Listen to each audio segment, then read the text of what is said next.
Greetings, it's Eric Backer, the naturopath. Thanks for coming back and checking out my channel. I have to apologise about my videos which were put up yesterday, because I put up normally between 8 to 10 videos per week. Generally midweek they get loaded up, but the sound was dead on this one. I think that my microphone developed COVID-19 because I had the bin it, got sick, threw it out, got a new one, and it's good. What do you think of Donald Trump taking hydroxychloroquine for COVID? I mean, it makes you wonder, doesn't it? A person running a country taking a medication with serious side effects, who's borderline obese with arterial plaquing, and yeah, I'll leave it at that, but you can see what's going to happen. I mean, looks like another Titanic coming up, I'd say. Right, we're going to talk about mold on foods today. How dangerous is mold on foods? Right? Many patients for so long have been, spoken to me about this issue, being concerned about mold on food and throwing food in the bin and all this kind of stuff. So let's talk a bit about that. There are so many types of molds. There are thousands and thousands of types of molds.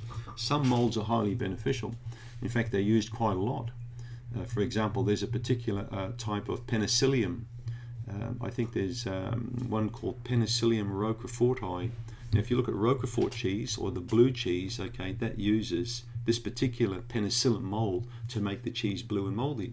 So Camembert, Brie, and a lot of these softer cheeses actually used penicillium molds to make them like that, okay? Now, if you put the Penicillium roqueforti mold on a hard cheese or a different type of cheese, you'll spoil the cheese, you'll ruin it. Now, but what about other hard cheeses? Do you have to bin all cheeses when they get mold on them? No, you don't. All right? Do what I do. Get the cheese slicer. If you ever see any mold on cheese, hard cheese, we're not talking soft cheeses because they are moldy, right? Just get your cheese slicer, whip the mold off it and bin it. Because the mold hyphae or spores don't penetrate deep into hard surfaces like cheese, like hard cheeses, for example. In soft cheeses they do, but they're meant to be in there, particularly the blue. But what about a tomato, okay, or a cucumber, or a food that's high in water with mold on it? In the bin, okay, bin it. You should not have tomatoes with mold on them, all right?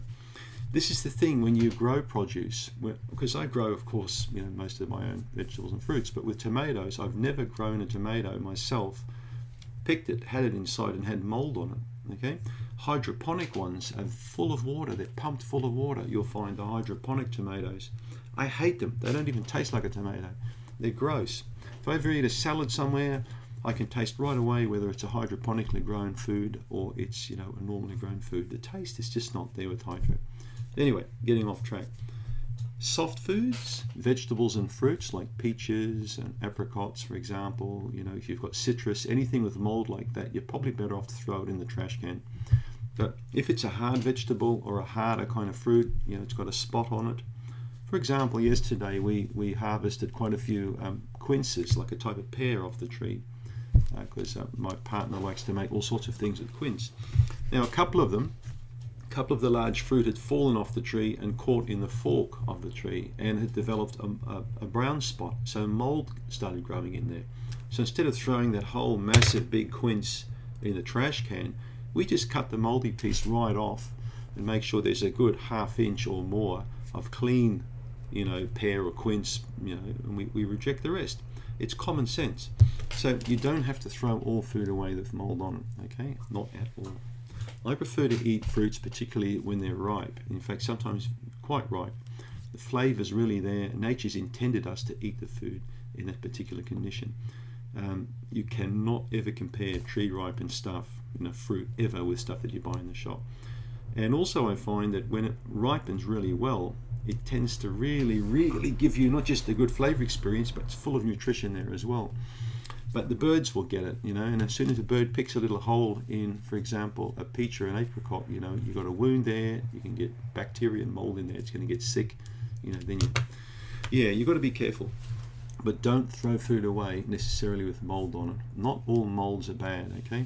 There's an Aspergillus oryzae mold, for example, that's used in inoculation of soy products, okay? So some soy products can get a beneficial mold growing in them as well. So let's look at some, for example, fermented foods, cultured foods. There's all sorts of bacteria and molds in these foods. We need these things, okay, in our body.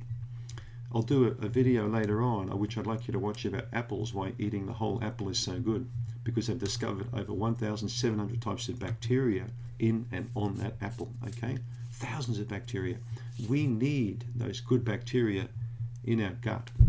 So when you start peeling food and chopping all seeds out and taking this and that out and just have a tiny little piece of flesh, you're missing out. You're really missing out. I'll talk about it in another video. So back to molds. Don't chuck all the food out, okay? Some of it is perfectly fine to eat. Just cut the bit off. See you in the next video.